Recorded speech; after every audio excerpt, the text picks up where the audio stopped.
Diba?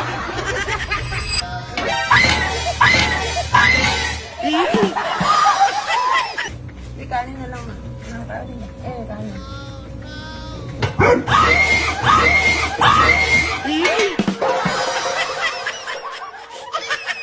Nicole, ikaw na lang sa kanin, sister, para dito kayo. Huwag mo ka talaga. Ayan, ito yung hati ko. Dagdagan mo na yung kanin mo. Hati-hati na tayo sa table. Ayan na pala yung manok.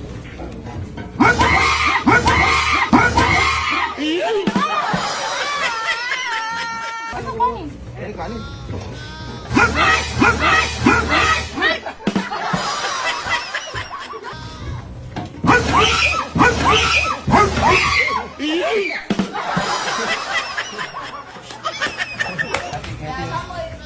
Happy.